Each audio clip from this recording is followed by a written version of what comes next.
50대 이상이라면 절대 놓치면 안 되는 이야기입니다. 지금 시어머니 모임에 나가고 계신가요? 이 영상 하나로 당신은 독성 관계를 구별하고 시댁 인맥을 정리하며 가족의 평화를 되찾게 됩니다. 안녕하세요. 15년차 심리상담사 김서연입니다. 지난주 64세 김영자 할머니가 상담실에 오셨습니다. 선생님, 저 드디어 해냈어요. 20년간 매주 나가던 시어머니 모임을 완전히 끊어낸 겁니다. 처음엔 친목 모임인 줄 알았습니다. 하지만 실체는 충격적이었습니다. 겉으로는 우아하고 품위 있어 보였지만 속은 치열한 경쟁과 비교로 가득했습니다. 며느리 자랑, 경제력 과시, 사회적 지위 경쟁, 할머니들의 전쟁터였습니다. 이 모임 때문에 며느리와 사이가 나빠졌고 아들은 양쪽 눈치를 봐야 했으며 가족 전체가 병들어갔습니다. 20년이나 다닌 모임인데 어떻게 나가요? 체면도 했고 사람들이 뭐라고 할까봐. 하지만 마지막 사건을 계기로 용기를 냈습니다. 그리고 지금 김영자 할머니는 20년 만에 진짜 평화를 찾았습니다. 혹시 당신도 나만 빠지면 뒷담화 대상이 될까가 두렵습니까? 갈 때마다 스트레스인데 나갈 용기가 안 난다. 이런 고민하십니까? 그렇다면 이 영상이 당신의 인생을 바꿀 겁니다. 오늘은 시어머니 모임에 숨겨진 민낯부터 독성관계 구별법, 그리고 가족의 평화를 지키면서 현명하게 관계를 정리하는 구체적 방법까지 모두 알려드립니다. 나이 든 여성들이 왜 경쟁적으로 변하는지, 그 심리적 이유도 속 시원하게 풀어드립니다. 그리고 지금 옆에 며느리나 딸에게도 이 영상 꼭 공유해주세요. 우리 시어머니 이런 모임 다니시더라 싶은 분들에게요. 자, 그럼 지금부터 시작하겠습니다. 지난주 목요일 64세 김영자 할머니가 환한 표정으로 상담실에 오셨습니다. 선생님, 저 드디어 해냈어요. 20년을 매주 목요일마다 나가던 그 모임, 어제 완전히 끊어낸 겁니다. 3개월 전 처음 오셨을 때는 완전히 달랐습니다. 선생님, 목요일만 되면 속이 메스꺼워요. 밤에 잠도 못 자요. 매주 목요일 오전 11시, 강남의 한 고급 레스토랑에서 열리는 시어머니 모임이었습니다. 같은 아파트 단지 시어머니 7명이 20년 전 시작한 친목 모임이었죠. 처음엔 정말 좋았어요. 같은 처지니까 서로 이해도 되고 위로도 받을 수 있었어요. 하지만 10년 차쯤 되자 분위기가 완전히 달라졌습니다. 편하게 수다 떠는 자리가 아니라 누가 더 잘 사는지 확인하는 자리가 됐습니다. 우리 아들은 중견기업인데 다른 분들 아들은 다 대기업이나 의사, 변호사예요. 할머니는 모임 끝나고 집에 오면 며느리를 보며 자꾸 불만이 생겼습니다. 왜 우리 며느리는 명문대를 안 나왔을까? 내가 왜 이런 생각을 하지? 하지만 나갈 수가 없었습니다. 20년이라는 세월의 무게, 뒷담화에 대한 두려움, 동네의 체면 때문이었습니다. 나가면 다음 목요일엔 내가 뒷담화 대상이에요. 20년을 왕따 당한 것처럼 보이잖아요. 3개월 전 상담을 시작하면서 저는 천천히 준비하자고 했습니다. 그리고 어제 드디어 단체 카톡방에 글을 올렸습니다. 그동안 감사했습니다. 개인 사정으로 앞으로는 참석하기 어려울 것 같습니다. 보내기 버튼을 누르는데 10분을 손만 떨고 있었답니다. 그런데 보내고 나니 가슴이 뻥 뚫리는 것 같았습니다. 반응은 어땠을까요? 몇 명이 아쉽네요 했지만 단 한 명도 만류하지 않더라고요. 20년을 함께 했는데 나를 붙잡는 사람이 한 명도 없었습니다. 그제야 알았어요. 이게 진짜 관계가 아니었구나. 그날 밤 할머니는 20년 만에 처음으로 숙면을 취했습니다. 다음 날 며느리가 말했습니다. 어머니, 표정이 완전히 달라지셨어요. 며느리는 이미 다 알고 있었습니다. 모임 다녀온 날이면 할머니 표정이 어두워지고 말수가 줄어든다는 것을요. 이번 주 목요일엔 며느리랑 손주 데리고 공원 가요. 20년 만에 처음으로 목요일이 기다려져요. 도대체 그 모임에서 무슨 일이 있었길래 20년을 다니던 할머니가 나온 걸까요? 지금부터 그 충격적인 실체를 파헤쳐 보겠습니다. 김영자 할머니가 처음 그 모임에 참석했던 날을 기억하고 계셨습니다. 20년 전 새로 이사온 아파트 단지의 부녀회장이 말을 걸어왔습니다. 영자 씨, 우리 시어머니들끼리 매주 목요일에 모여요. 같이 나가실래요? 얼마나 반가웠는지 모릅니다. 낯선 동네에서 아는 사람 하나 없던 차에 또래 시어머니들과 친해질 수 있다니요. 첫 모임 날, 강남의 한 고급 레스토랑에 들어섰습니다. 7명의 시어머니들이 모두 단정하고 우아한 차림이었습니다. 어머, 새로 오셨어요? 반가워요. 처음엔 정말 따뜻했습니다. 서로 손주 자랑하고 며느리 이야기하고 건강 정보도 나눴습니다. 이 동네는 병원이 어디가 좋더라? 손주 키우는데 이런 게 도움됐어요. 하는 실용적인 이야기들이었죠. 할머니는 매주 목요일이 기다려졌습니다. 그런데 5년쯤 지나자 미묘한 변화가 시작됐습니다. 우리 며느리가 이번에 승진했어요. 누군가 이렇게 말하면 다른 사람이 바로 받아쳤습니다. 아, 그래요? 우리 며느리는 작년에 이미 부장됐는데. 처음엔 그냥 대화인 줄 알았습니다. 하지만 점점 패턴이 보이기 시작했습니다. 누군가 좋은 소식을 말하면 반드시 누군가는 더 좋은 걸로 덮어버렸습니다. 10년 차가 되자 아예 노골적으로 바뀌었습니다. 저번 주에 며느리가 명품 가방 사줬어요. 여기 봐요. 테이블 위에 명품 가방들이 올라오기 시작했습니다. 샤넬, 에르메스, 루이비통. 마치 전시회 같았습니다. 우리 아들이 이번에 아파트 하나 더 샀어요. 투자용으로요.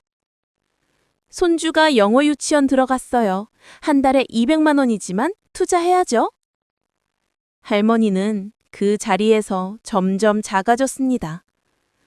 우리 아들은 평범한 중견기업 다니고 며느리는 착하지만 명문대 나온 것도 아니고 손주는 동네 어린이집 다니는데요. 말하고 싶어도 말할 수가 없었습니다. 말하는 순간 비교당할 게 뻔했으니까요.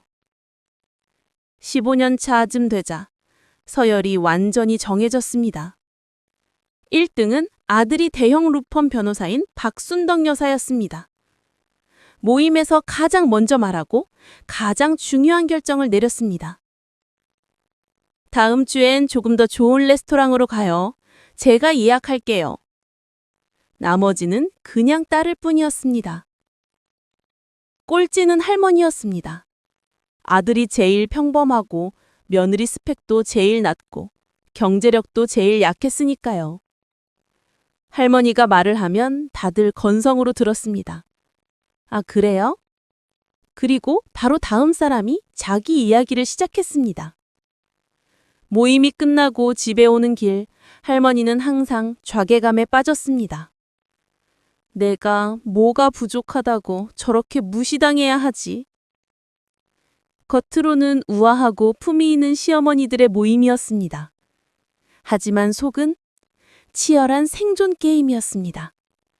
누가 더 잘 사는지, 누가 더 성공한 자식을 뒀는지, 누가 더 좋은 며느리를 얻었는지 매주 목요일은 풍평회였습니다. 할머니는 이렇게 말했습니다. 선생님, 그 자리가 편한 적이 한 번도 없었어요. 그런데도 20년을 다녔어요. 제가 정말 바보였죠. 아닙니다. 할머니는 바보가 아니었습니다. 그냥 나이 든 여성들 사이에 숨겨진 무서운 경쟁 구조를 몰랐을 뿐입니다. 그 경쟁이 얼마나 치열한지 지금부터 더 자세히 들여다보겠습니다. 우리 며느리 서울대 나왔어요.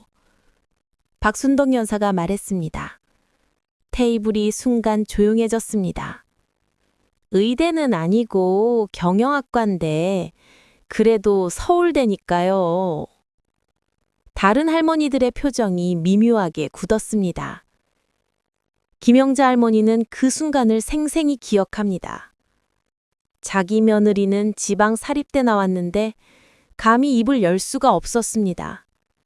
며느리는 단순히 며느리가 아니었습니다. 나의 가치를 증명하는 트로피였습니다. 좋은 며느리를 얻었다는 건 내가 좋은 시어머니라는 증거였습니다. 내 아들이 훌륭하다는 증거였습니다. 내가 자식 교육을 잘했다는 증거였습니다. 그래서 모임 때마다 며느리 품평회가 벌어졌습니다. 우리 며느리는 요리를 정말 잘해요. 제가 가르쳐 줬거든요. 우리 며느리는 효성이 지극해요. 매주 안부 전화해요. 우리 며느리는 살림을 알뜰하게 해요. 시집 와서 배운 거죠. 모두 자기 자랑이었습니다. 며느리를 자랑하는 척하지만 사실은 자기 자랑이었습니다. 그런데 며느리만이 아니었습니다.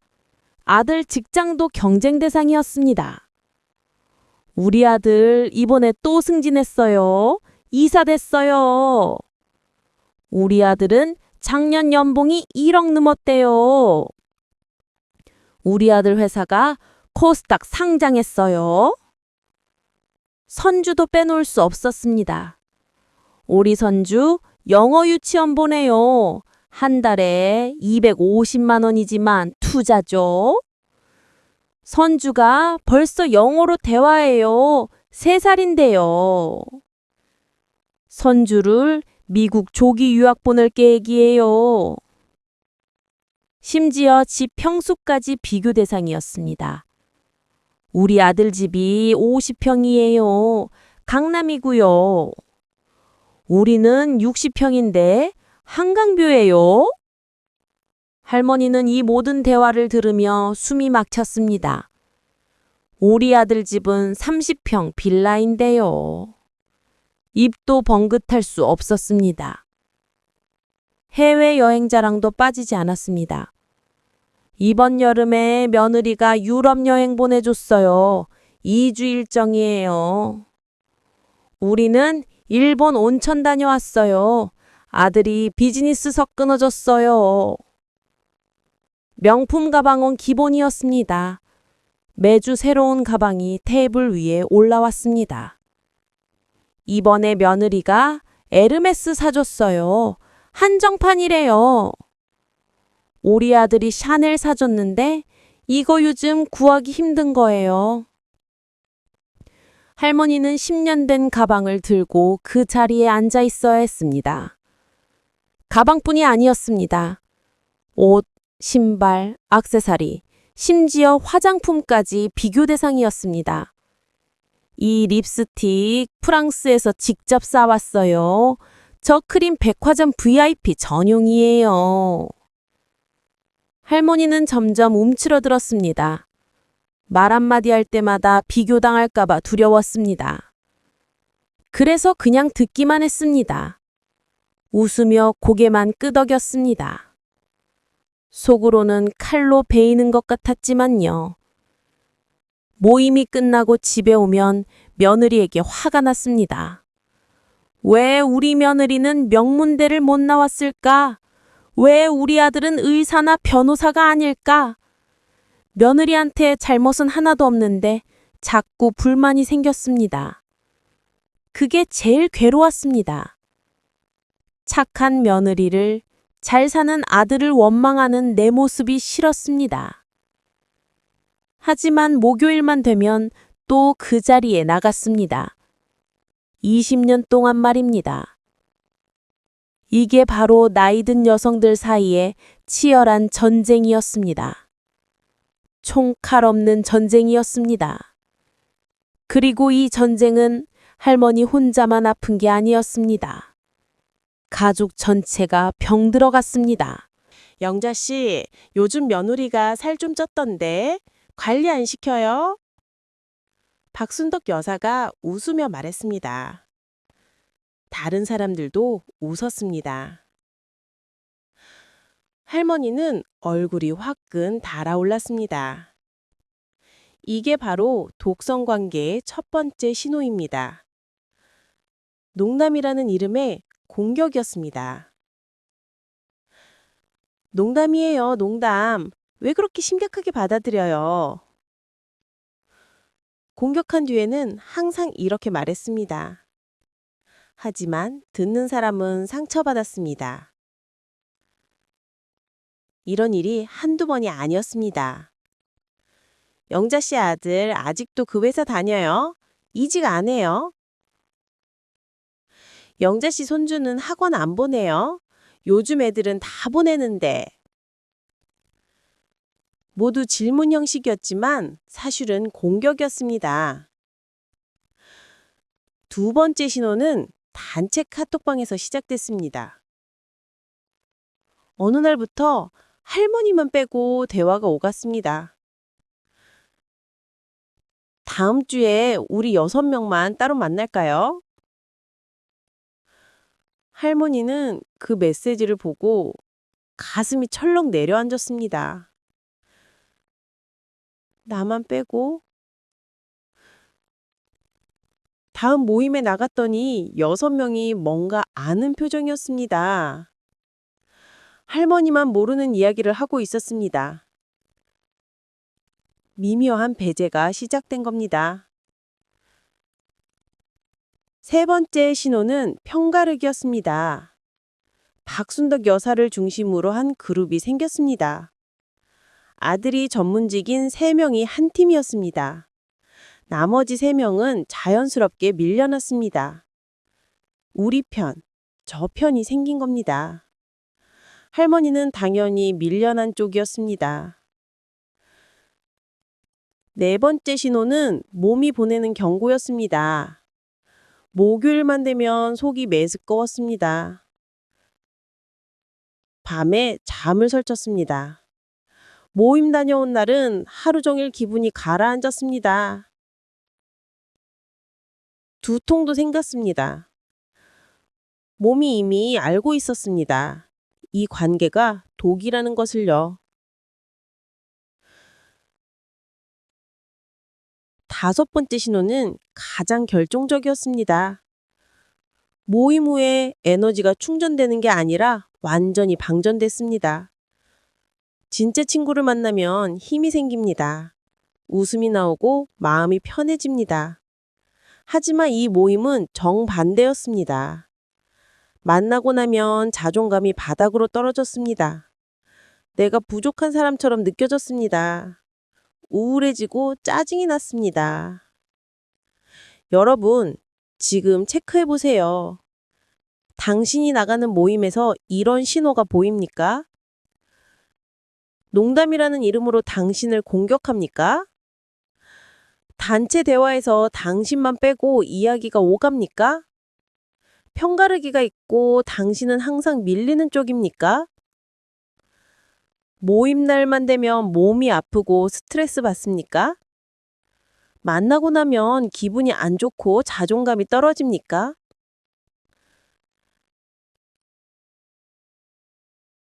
5가지 중 3가지 이상이면 당신은 지금 독성 관계 안에 있습니다.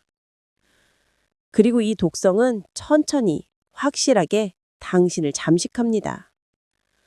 더 무서운 건 당신 혼자만 아픈 게 아니라는 겁니다. 가족 전체가 함께 무너집니다. 목요일 저녁 할머니는 집에 돌아왔습니다. 며느리가 밝은 목소리로 인사했습니다. 어머니 오셨어요? 저녁 준비했어요. 할머니는 대답 대신 한숨을 쉬었습니다.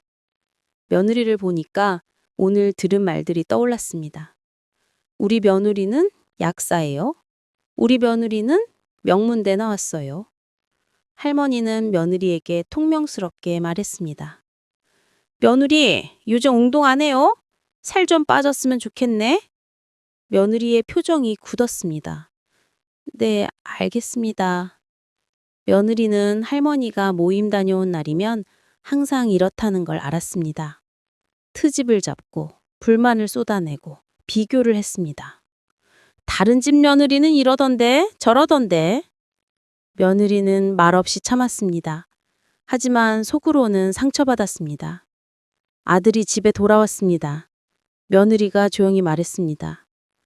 여보, 어머니가 오늘 또 모임 다녀오셔서. 아들은 한숨을 쉬었습니다. 엄마가 그 모임만 다녀오면 이래. 내가 말해볼게. 아들이 할머니 방으로 갔습니다. 엄마, 오늘 며느리한테 왜 그러셨어요? 할머니는 화를 냈습니다. 내가 뭘 어떻게 했는데 살 좀 빼라는 게 잘못이야? 엄마, 며느리 상처받잖아요. 아이고, 요즘 며느리들은 그것도 못 참어? 아들은 아무 말도 할 수 없었습니다. 엄마와 아내 사이에서 눈치만 봐야 했습니다. 매주 목요일마다 반복되는 일이었습니다. 손주들도 느꼈습니다. 6살 손주가 며느리에게 물었습니다. 엄마, 할머니 왜 화났어요? 아니야, 할머니 안 화났어. 하지만 아이는 알았습니다. 목요일 저녁이면 집안 분위기가 이상하다는 걸요. 식탁에서도 긴장감이 흘렀습니다. 할머니는 말없이 밥만 먹었습니다. 며느리는 눈치를 보며 반찬을 챙겼습니다. 아들은 조용히 밥을 떠넘겼습니다. 손주들은 말을 걸지 못했습니다. 한 사람의 독성 관계가 가족 전체를 병들게 한 겁니다. 할머니는 이렇게 말했습니다. 선생님, 제가 그 모임 때문에 가족을 다 망쳤어요. 며느리는 제 눈치를 보고, 아들은 저랑 며느리 사이에서 힘들어하고, 손주들도 할머니를 무서워해요. 목요일만 되면 우리 집이 얼어붙어요. 20년 동안 매주 목요일마다 이런 일이 반복됐습니다. 이게 바로 독성 관계의 무서운 점입니다. 나 혼자만 아픈 게 아니라 가족 전체가 함께 무너집니다. 그리고 할머니에게는 결국 참을 수 없는 마지막 순간이 찾아왔습니다. 3개월 전, 그날도 평소와 같은 목요일이었습니다. 할머니는 레스토랑에 도착했습니다. 6명이 이미 앉아 있었습니다. 할머니가 자리에 앉자마자 박순당 여사가 말했습니다. 영자 씨, 며느리 요즘 임신 소식 없어요? 할머니는 깜짝 놀랐습니다. 아, 우리 며느리는 아직 벌써 결혼한 지 3년 됐잖아요. 늦은 거 아니에요? 다른 할머니들이 거들었습니다. 요즘 젊은 애들이 애 안 낳으려고 하더라. 시어머니가 좀 강하게 말해야죠. 할머님은 얼굴이 빨개졌습니다. 하지만 더 충격적인 말이 이어졌습니다. 그러고 보니 영자 씨 며느리 애를 하나밖에 못 낳았죠? 박순덕 여사가 웃으며 말했습니다. 하나만 낳으면 외동으로 키우잖아요. 요즘 외동들 버릇없다던데. 할머니는 숨이 막혔습니다. 우리 며느리가 애를 하나 낳든 둘을 낳든 무슨 상관입니까? 며느리 몸이 안 좋아서 그래요. 할머니가 간신히 말했습니다. 아이고, 그러니까 처음부터 건강한 며느리를 골랐어야죠. 그 순간 할머니의 머릿속이 하얘졌습니다. 건강한 며느리를 골랐어야 한다고? 며느리는 물건입니까? 할머니는 자리에서 일어나고 싶었습니다. 하지만 20년의 무게가 발목을 잡았습니다. 그날 집에 돌아와서 며느리를 보는 순간 눈물이 쏟아졌습니다. 며느리가 놀라며 물었습니다. 어머니, 왜 우세요? 무슨 일 있으세요? 할머니는 며느리를 꼭 안았습니다. 미안해.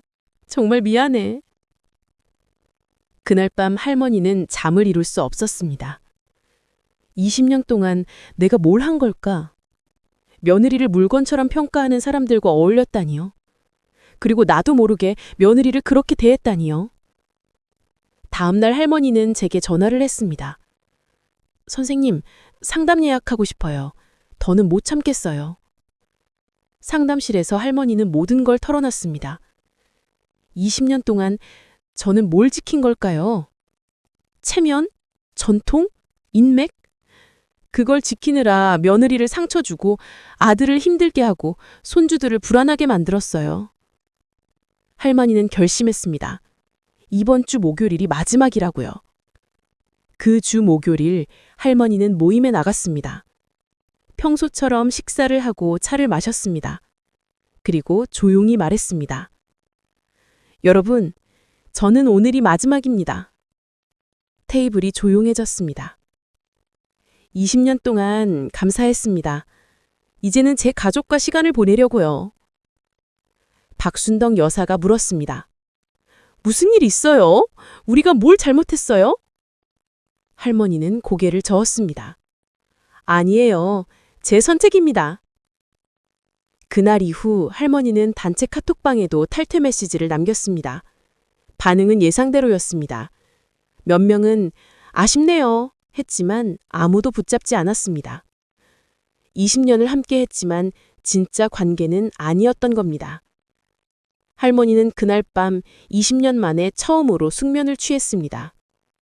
다음 날 아침 며느리가 말했습니다. 어머니, 얼굴이 완전히 달라지셨어요. 화나세요. 할머니는 며느리의 손을 잡았습니다. 이제부터 목요일은 우리 가족 날로 하자. 용기를 낸 순간 진짜 자유가 시작됐습니다. 하지만 많은 분들이 이렇게 물어봅니다. 그래도 시댁 인맥을 아예 끊으면 나중에 문제되지 않을까요? 괜찮습니다. 현명하게 정리하는 방법이 있습니다. 많은 분들이 이렇게 말합니다. 선생님, 그래도 시댁 인맥을 아예 끊으면 나중에 문제되지 않을까요? 동네에서 마주치면 어떡해요? 나중에 무슨 일 있을 때 도움받을 수도 있잖아요. 걱정하지 마세요. 모든 관계를 끊으라는 게 아닙니다. 독성 관계만 정리하면 됩니다. 지금부터 현명하게 관계를 정리하는 4단계 방법을 알려드립니다. 1단계. 관계의 우선순위를 정하세요. 종이를 꺼내서 두 줄을 그으세요. 가로측은 중요도, 세로측은 스트레스입니다. 그리고 당신 주변 관계를 하나씩 적어 넣으세요. 중요하면서 스트레스 낮은 관계는 당연히 유지합니다. 중요하지도 않고 스트레스만 높은 관계는 과감히 정리합니다.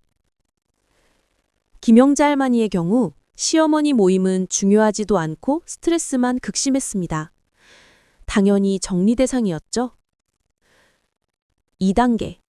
경계를 설정하세요. 갑자기 끊으면 충격이 큽니다. 천천히 거리를 두세요. 먼저 모임 참석 횟수를 줄입니다. 매주 나가던 걸 격주로 바꾸세요. 요즘 몸이 안 좋아서요. 손주 돌보느라 바빠서요. 병원 검사 예약이 있어서요. 이렇게 핑계를 대도 괜찮습니다. 거짓말이 아닙니다. 실제로 그 모임 때문에 몸이 안 좋았고, 가족 돌볼 시간이 부족했고, 정신건강검사가 필요했으니까요. 단체 카톡방에서도 거리를 두세요. 메시지가 와도 바로 답하지 마세요. 한두 시간 뒤에 간단히만 답하세요. 네, 감사합니다. 좋은 시간 되세요. 길게 대화하지 마세요. 3단계. 갈등을 최소화하세요. 관계를 정리할 때 가장 중요한 건 조용히 빠지는 겁니다. 싸우지 마세요. 당신들 때문에 내가 힘들었어. 라고 하지 마세요. 그러면 당신만 악인이 됩니다. 그냥 조용히 자연스럽게 멀어지세요. 개인 사정으로 당분간 참석하기 어려울 것 같습니다. 이 한 문장이면 충분합니다. 더 이상 설명할 필요 없습니다. 동네에서 마주치면 어떻게 하냐고요? 밝게 인사하세요. 안녕하세요. 잘 지내셨어요? 그리고 바쁜 척 지나가세요. 죄송한데 급한 일이 있어서요. 다음에 봬요. 길게 대화하지 않으면 됩니다. 4단계. 필요한 관계는 유지하세요. 시어머니 모임 7명 중에서도 진짜 좋은 사람이 한두 명은 있을 겁니다. 그 사람들과는 개인적으로 연락하세요. 모임은 나갔지만 언니는 가끔 만나고 싶어요. 우리 둘이서만 차 한잔 해요. 이렇게 하면 됩니다. 김영자 할머니도 그렇게 했습니다. 7명 중에서 1명, 정말 좋은 분이 있었어요. 그분과는 한 달에 한 번씩 개인적으로 만납니다. 독성그룹에서 빠져나와 진짜 관계만 남긴 겁니다. 기억하세요. 관계의 양이 아니라 질입니다. 100명의 독성 관계보다 3명의 진짜 친구가 낫습니다. 그리고 가장 중요한 건 당신의 평화입니다. 당신이 편안해야 가족도 편안합니다. 많은 분들이 궁금해합니다.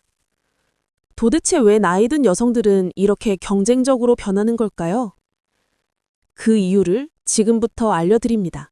선생님, 저는 원래 이런 사람이 아니었어요. 김영자 할머니가 말했습니다. 젊었을 땐 남이랑 비교 같은 거 안 했어요. 그런데 나이 들면서 자꾸 남을 신경 쓰게 돼요. 이건 할머니만의 문제가 아닙니다. 15년간 수천 명의 중년 여성을 상담하며 발견한 공통점입니다. 나이가 들수록 여성들은 더 경쟁적으로 변합니다. 왜 그럴까요? 첫 번째 이유는 사회적 역할 상실입니다. 젊었을 때 여성들은 바빴습니다. 육아, 살림, 일, 모든 게 정신없었죠. 그런데 50대, 60대가 되면 달라집니다. 자녀들은 독립했고, 집안일은 줄었고, 직장에선 은퇴했습니다. 나는 이제 누구인가? 정체성 위기가 찾아옵니다. 엄마도 아니고, 직장인도 아니고, 그럼 난 뭐지? 이때 많은 여성들이 자녀를 통해 정체성을 찾으려 합니다. 나는 훌륭한 아들을 키운 엄마다. 나는 좋은 며느리를 둔 시어머니다. 자녀의 성공이 곧 나의 성공이 됩니다. 그래서 며느리와 아들을 자랑하는 겁니다. 두 번째 이유는 나이 듦에 대한 불안입니다. 젊음은 사라지고 건강은 나빠지고 힘은 약해집니다. 내가 점점 쓸모없어지는 건 아닐까? 이 불안감이 경쟁심으로 바뀝니다. 적어도 다른 사람보단 낫다는 걸 증명하고 싶어집니다. 세 번째 이유는 보상심리입니다. 평생 자신을 희생하며 살아온 여성들이 많습니다. 시집살이하고 자녀 키우고 남편 내조하고요. 이제 나도 좀 인정받고 싶다. 이 욕구가 경쟁으로 표현되는 겁니다. 하지만 이런 경쟁은 행복을 주지 않습니다. 오히려 더 공허해집니다. 그럼 어떻게 해야 할까요? 자존감을 회복하는 건강한 방법이 있습니다. 첫째, 나만의 정체성을 찾으세요. 엄마, 시어머니가 아닌 나 자신으로 돌아가세요. 나는 누구인가? 나는 무엇을 좋아하는가? 취미를 찾고 배움을 시작하고 새로운 도전을 하세요. 둘째, 비교를 멈추세요. 남의 삶은 남의 것입니다. 내 인생의 주인공은 나입니다. 셋째, 감사를 연습하세요. 없는 것에 집중하지 말고 있는 것에 감사하세요. 이제 진짜 관계를 만들 시간입니다. 경쟁이 아닌 지지를 주는 관계 말입니다. 김영자 할머니는 시어머니 모임을 나온 뒤 한 달 동안 집에만 있었습니다. 선생님, 친구가 없어요. 20년 동안 그 모임만 다녔거든요. 처음엔 외로웠습니다. 목요일만 되면 습관처럼 레스토랑 생각이 났습니다. 하지만 며느리가 제안했습니다. 어머니, 동네 문어센터에서 서예 수업하던데 같이 다녀볼까요? 할머니는 반신반의했습니다. 내 나이에 서예를? 하지만 가보니 달랐습니다. 60대, 70대 할머니들이 모여 조용히 붓을 들고 있었습니다. 아무도 며느리 자랑을 하지 않았습니다. 아무도 명품 가방을 꺼내지 않았습니다. 그냥 서예에 집중했습니다. 수업이 끝나고 차를 마시는 자리에서 한 할머니가 말했습니다. 오늘 제가 쓴 글씨 좀 봐주세요. 이 부분이 잘 안 돼서요. 다른 할머니들이 진심으로 조언했습니다. 여기를 이렇게 해보시면 어떨까요? 저도 그 부분이 어려웠는데 이렇게 하니까 나아지더라고요. 서로 돕고 격려하고 응원했습니다. 비교가 없었습니다. 경쟁이 없었습니다. 그저 함께 성장하는 시간이었습니다. 김영자 할머니는 그날 깨달았습니다. 아, 이게 진짜 우정이었구나. 2달이 지나자 서해반 할머니 셋과 친해졌습니다. 4명은 수업 끝나고 자주 차를 마셨습니다. 대화 주제는 완전히 달랐습니다. 요즘 손목이 좀 아파서 병원 갔더니 관절염이래요. 아이고, 나도 그래요. 찜질하니까 좀 나아지더라고요. 우리 다음 주에 한강 산책 어때요? 날씨도 좋던데. 일상적이고 소소하고 진솔한 이야기들이었습니다. 며느리 이야기를 해도 자랑이 아니라 고민이었습니다. 우리 며느리가 요즘 일이 너무 힘든가 봐요. 제가 뭘 도와줄 수 있을까요? 다른 할머니들이 진심으로 조언했습니다. 반찬 좀 해주시면 어때요? 직장인은 그게 제일 힘들거든요. 서로를 깎아내리지 않고 서로를 세워줬습니다. 할머니는 이렇게 말했습니다. 선생님, 20년 동안 제가 찾던 게 바로 이거였어요. 진짜 친구는 나를 자랑거리로 보지 않고 그냥 나로 봐줘요. 내가 뭘 가졌는지가 아니라 내가 어떤 사람인지를 보더라고요. 건강한 관계의 특징은 명확합니다. 만나고 나면 에너지가 충전되고 웃음이 나오고 마음이 편해지고 다음 만남이 기대됩니다. 이게 진짜 관계입니다. 그리고 이 변화는 할머니의 가족에게도 놀라운 영향을 미쳤습니다. 독성 관계를 정리하고 3개월이 지났습니다. 김영자 할머니의 가족에게 놀라운 변화가 일어났습니다. 어느 날 저녁 며느리가 조심스럽게 말했습니다. 어머니, 요즘 정말 많이 달라지셨어요. 뭐가? 표정이 밝아지셨어요. 예전엔 목요일만 되면 얼굴이 굳어 있었는데. 할머니는 그제야 깨달았습니다. 며느리가 얼마나 많이 눈치를 받는지를요. 미안해. 그동안 너한테 많이 힘들게 했지? 며느리의 눈에 눈물이 맺혔습니다. 아니에요, 어머니. 이제 편하게 이야기할 수 있어서 좋아요. 2사람은 그날 처음으로 진솔한 대화를 나눴습니다. 할머니는 20년간 시어머니 모임에서 받은 스트레스를 모두 털어놨습니다. 며느리는 그동안 참았던 상처들을 조심스럽게 꺼냈습니다. 어머니가 다른 집 며느리랑 저를 비교하실 때 정말 속상했어요. 알아. 이제 안 그럴게. 너는 우리 가족이고 비교 대상이 아니야. 며느리는 할머니의 손을 꼭 잡았습니다. 그날 이후 2사람의 관계는 완전히 달라졌습니다. 며느리는 더 이상 할머니 눈치를 보지 않았습니다. 편하게 농담도 하고 고민도 털어놓았습니다. 할머니도 며느리를 있는 그대로 받아들였습니다. 아들도 변화를 느꼈습니다. 엄마, 요즘 정말 편해 보이세요. 그래? 엄마랑 와이프 사이에서 눈치 안 봐도 되니까 저도 좋아요. 아들의 얼굴에도 여유가 생겼습니다. 손주들의 변화는 더 놀라웠습니다. 예전엔 할머니를 조금 무서워했던 6살 손주가 이제는 할머니에게 달려왔습니다. 할머니, 오늘 유치원에서 이런 일이 있었어요. 할머니는 손주를 무릎에 앉히고 이야기를 들어줬습니다. 마음에 여유가 생기니 손주들이 더 예뻐 보였습니다. 목요일 저녁 식탁의 분위기도 완전히 바뀌었습니다. 예전엔 얼어붙어 있던 식탁이 이제는 웃음소리로 가득했습니다. 어머니, 오늘 서예 수업 어땠어요? 오늘은 이런 글자를 썼는데 선생님이 잘 썼다고 칭찬하시더라. 우와, 저도 나중에 할머니 글씨 보고 싶어요. 가족이 할머니의 일상에 관심을 가졌습니다. 할머니도 가족의 이야기에 귀 기울였습니다. 20년 만에 찾아온 진짜 평화였습니다. 할머니는 이렇게 말했습니다. 선생님, 제 인생에서 가장 잘한 결정이었어요. 20년을 버린 게 아니라 20년의 독을 빼낸 거예요. 이제야 진짜 가족이 된 것 같아요. 독성 관계를 정리하면 이런 일이 일어납니다. 가족이 회복되고 평화가 찾아오고 진짜 행복이 시작됩니다.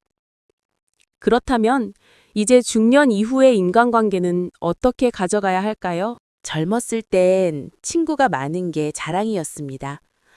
나 친구 진짜 많아. 연락처만 300명이야. 하지만 60대가 되면 달라집니다.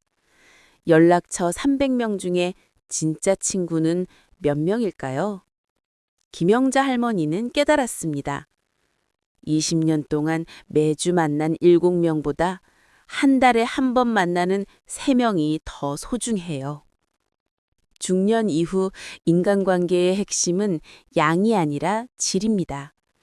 100명의 아는 사람보다 3명의 진짜 친구가 낫습니다. 그럼 진짜 친구는 어떻게 구별할까요? 첫 번째 기준은 에너지입니다. 만나고 나서 기분이 어떤가요? 힘이 생깁니까? 아니면 기운이 빠집니까? 진짜 친구를 만나면 에너지가 충전됩니다. 웃음이 나오고 마음이 가벼워지고 다음 만남이 기대됩니다. 두 번째 기준은 진정성입니다. 그 사람 앞에서 나는 진짜 나일 수 있습니까? 과장하지 않아도 꾸미지 않아도 있는 그대로 편합니까? 진짜 친구 앞에서는 약한 모습도 보여줄 수 있습니다. 요즘 힘들어 라고 말할 수 있습니다. 세 번째 기준은 상호 성장입니다. 그 관계가 나를 더 나은 사람으로 만들어줍니까? 아니면 나를 작게 만듭니까? 진짜 친구는 서로를 성장시킵니다. 새로운 걸 배우게 하고 다른 시각을 열어주고 용기를 북돋아줍니다. 네 번째 기준은 균형입니다. 한쪽만 주고 한쪽만 받는 관계는 오래가지 못합니다. 진짜 관계는 균형이 잡혀 있습니다. 때로는 내가 듣고 때로는 상대가 듣습니다. 때로는 내가 돕고 때로는 상대가 돕습니다. 이제 당신의 인간관계를 점검해 보세요. 지금 주변에 있는 사람들은 어떤가요? 이 4가지 기준을 통과합니까? 통과하지 못한다면 과감히 정리하세요. 나이가 들수록 시간은 더 소중해집니다. 에너지도 한정적입니다. 그 소중한 시간과 에너지를 독성 관계에 쓸 이유가 없습니다. 대신 진짜 관계에 투자하세요. 3명의 진짜 친구면 충분합니다. 아니, 1명만 있어도 충분합니다. 김영자 할머니는 이제 서예반 친구 3명과 깊은 우정을 나눕니다. 옛날 시어머니 모임 7명보다 훨씬 행복합니다. 선생님, 이제 알겠어요. 관계는 숫자가 아니라 깊이예요. 맞습니다. 60대 이후는 관계를 줄이되 깊이를 더해야 하는 시기입니다. 그리고 그 관계 중 가장 중요한 게 바로 가족입니다. 특히 시어머니로서 어떻게 사는 게 현명한지 지금부터 말씀드리겠습니다. 김영자 할머니는 독성 모임을 정리한 후 스스로에게 물었습니다. 나는 어떤 시어머니가 되고 싶은가? 그리고 깨달았습니다. 좋은 시어머니는 비교하지 않는 시어머니라는 것을요. 지금부터 현명한 시어머니로 사는 3가지 원칙을 말씀드립니다. 첫 번째 원칙, 며느리는 비교 대상이 아닌 가족입니다. 많은 시어머니들이 이 함정에 빠집니다. 다른 집 며느리는 의사인데 우리 며느리는 이 순간 며느리는 가족이 아니라 경쟁 상대가 됩니다. 김영자 할머니는 이제 다릅니다.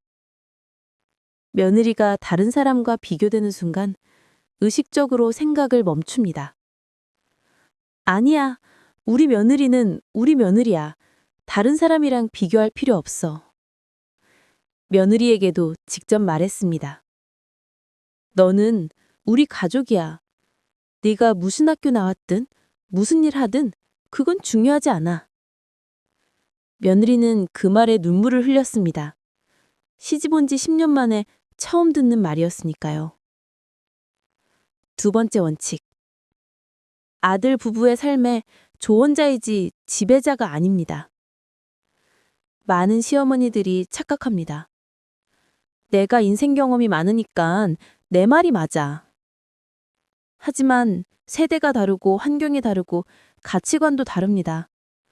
내 방식이 유일한 정답은 아닙니다. 할머니는 이제 조언을 할 때도 조심합니다.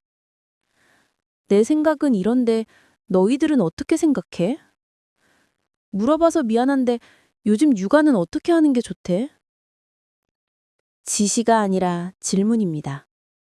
강요가 아니라 존중입니다. 며느리는 이런 할머니의 태도에 오히려 먼저 물어옵니다. 어머니, 이런 상황에선 어떻게 하는 게 좋을까요? 존중받으니 존중하게 되는 겁니다. 세 번째 원칙. 손주 양육은 돕되 간섭하지 않습니다. 손주는 귀엽습니다. 그래서 자꾸 간섭하고 싶어집니다. 그렇게 입히면 감기 걸려. 그런 음식 주면 안 돼. 요즘은 이렇게 키워야 해. 하지만 손주의 부모는 며느리와 아들입니다. 할머니가 아닙니다. 할머니는 이제 손주를 돌봐줄 겨도 먼저 묻습니다. 손주 간식 뭐 주면 돼? 외출할 땐 뭘 챙겨야 해? 양육 방침이 따로 있어? 며느리의 방식을 존중합니다. 그러니 며느리도 안심하고 손주를 맡깁니다. 어머니, 감사해요. 어머니가 봐주시니까 정말 든든해요. 신뢰가 생기는 겁니다. 이 세 가지 원칙을 지키니 놀라운 일이 일어났습니다. 며느리와 친구가 됐습니다. 진짜 친구 말입니다. 이제 며느리는 할머니에게 고민도 털어놓습니다. 어머니, 요즘 직장에서 이런 일이 있었어요. 할머니는 며느리의 이야기를 진심으로 들어줍니다. 판단하지 않고 비난하지 않고 그냥 들어줍니다. 그리고 필요하면 조언합니다. 내 생각엔 이런데 도움이 될까? 며느리는 고마워합니다. 어머니, 이야기 들어주셔서 감사해요. 마음이 한결 나아졌어요. 이게 건강한 시어머니와 며느리 관계입니다. 주종 관계가 아니라 동료 관계입니다. 세대는 다르지만 서로를 존중하는 관계입니다. 할머니는 이렇게 말합니다. 선생님, 제가 진작 이렇게 했으면 20년을 안 허비했을 텐데요. 아닙니다. 지금이라도 깨달은 게 다행입니다. 그리고 인생 후반전에는 더 중요한 게 있습니다. 김영자 할머니가 물었습니다. 선생님, 저 이제 65세예요. 제 인생에 뭐가 남았을까요? 많은 중년 여성들이 이런 질문을 합니다. 자녀는 독립했고, 일도 그만뒀고, 이제 뭐 하며 살아야 할까요? 하지만 이 질문 자체가 잘못됐습니다. 뭐가 남았나가 아니라 뭘 시작할 수 있나를 물어야 합니다. 60대 이후는 끝이 아니라 새로운 시작입니다. 그럼 인생 후반전에 진짜 중요한 건 뭘까요? 첫째는 체면보다 평화입니다. 젊었을 땐 남들 눈이 중요했습니다. 사람들이 뭐라고 할까?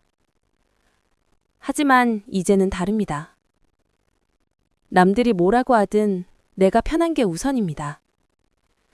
할머니는 20년 동안 체면 때문에 독서 모임을 다녔습니다. 그 체면이 뭘 가져다 줬습니까? 스트레스와 가족 갈등뿐이었습니다.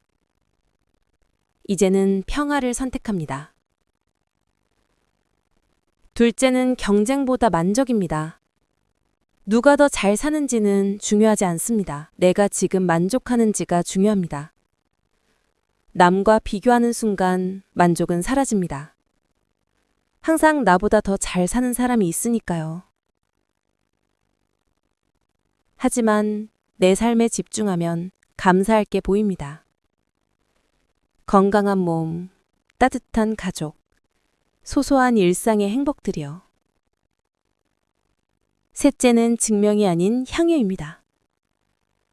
젊었을 땐 증명해야 했습니다. 나는 이런 사람이야. 나는 이걸 가졌어. 하지만 60대 이후는 다릅니다. 이제는 증명할 필요가 없습니다. 그냥 누리면 됩니다.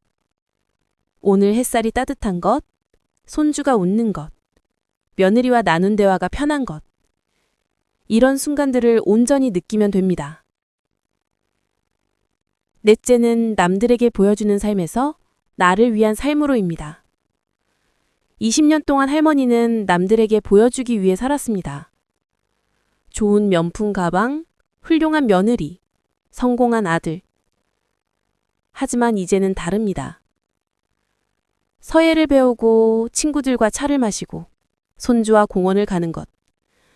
남들에게 자랑할 거리는 아니지만 나를 행복하게 만드는 일들입니다.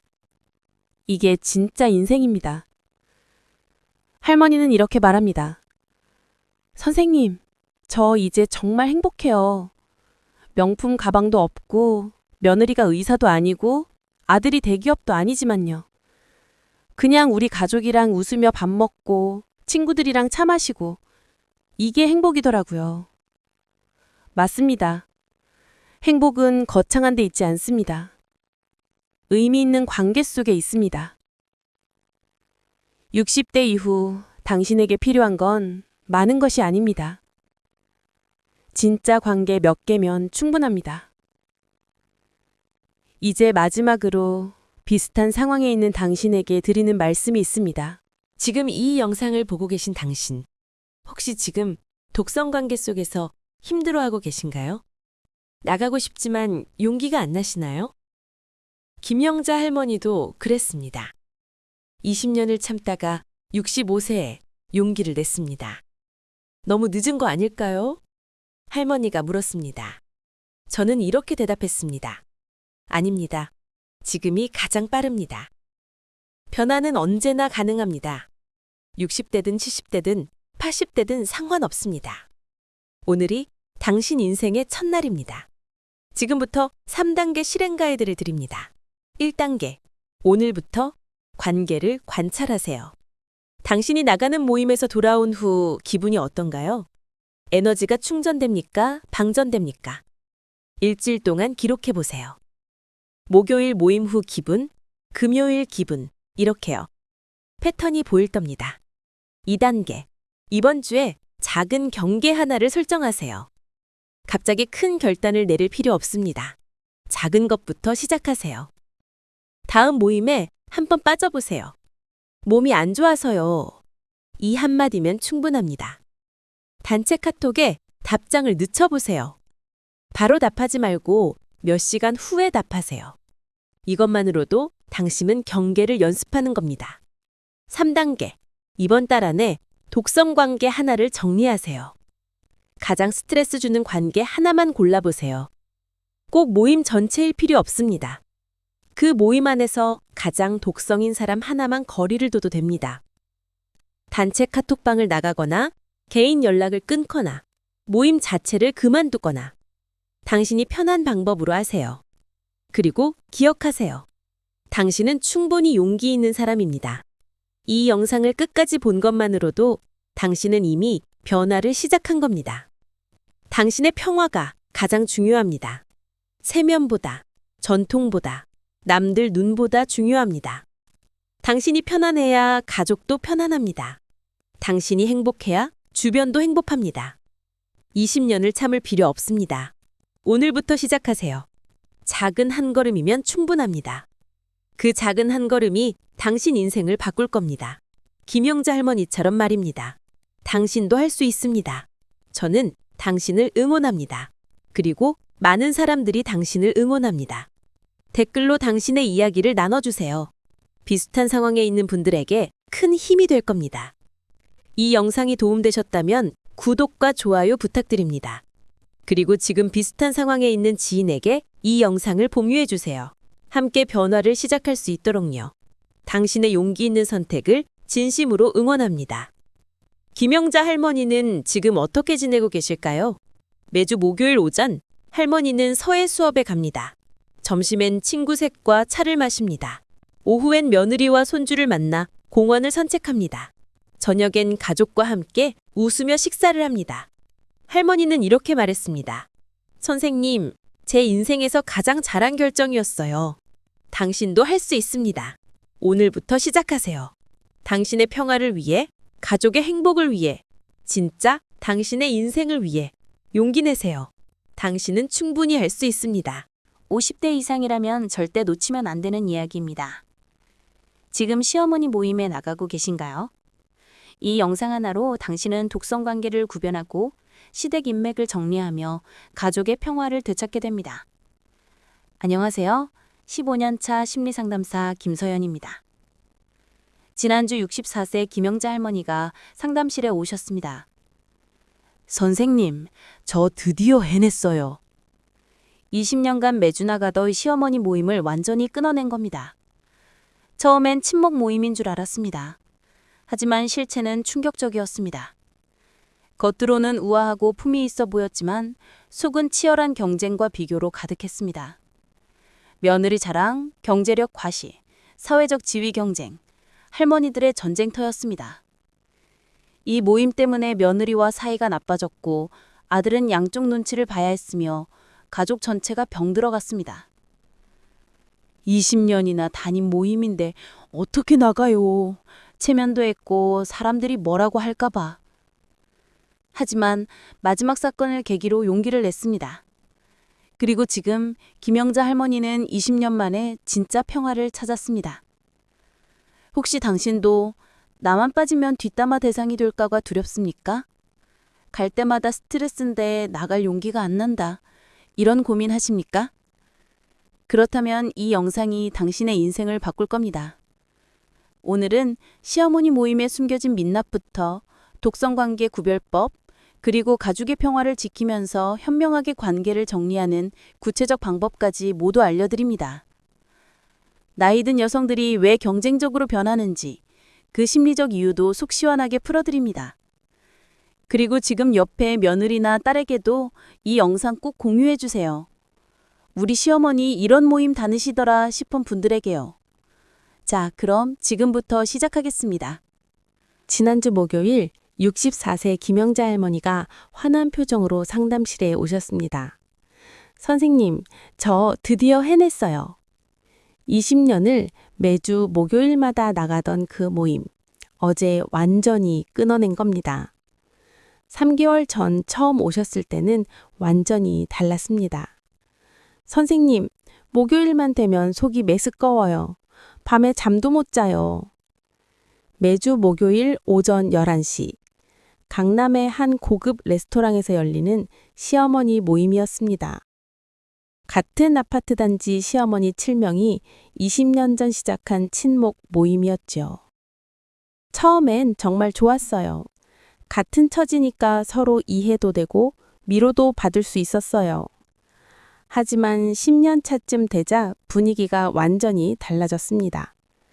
편하게 수다 떠는 자리가 아니라 누가 더 잘 사는지 확인하는 자리가 됐습니다. 우리 아들은 중견기업인데 다른 분들 아들은 다 대기업이나 의사, 변호사예요. 할머니는 모임 끝나고 집에 오면 며느리를 보며 자꾸 불만이 생겼습니다. 왜 우리 며느리는 명문대를 안 나왔을까? 내가 왜 이런 생각을 하지? 하지만 나갈 수가 없었습니다. 20년이라는 세월의 무게, 뒷담화에 대한 두려움, 동네의 체면 때문이었습니다. 나가면 다음 목요일엔 내가 뒷담화 대상이에요. 20년을 왕따 당한 것처럼 보이잖아요. 3개월 전 상담을 시작하면서 저는 천천히 준비하자고 했습니다. 그리고 어제 드디어 단체 카톡방에 글을 올렸습니다. 그동안 감사했습니다. 개인 사정으로 앞으로는 참석하기 어려울 것 같습니다. 보내기 버튼을 누르는데 10분을 손만 떨고 있었답니다. 그런데 보내고 나니 가슴이 뻥 뚫리는 것 같았습니다. 반응은 어땠을까요?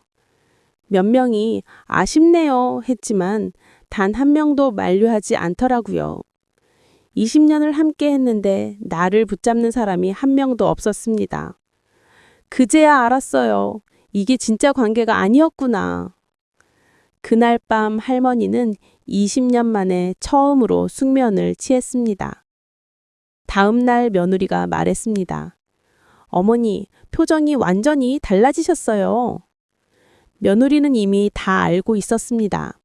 모임 다녀온 날이면 할머니 표정이 어두워지고 말수가 줄어든다는 것을요.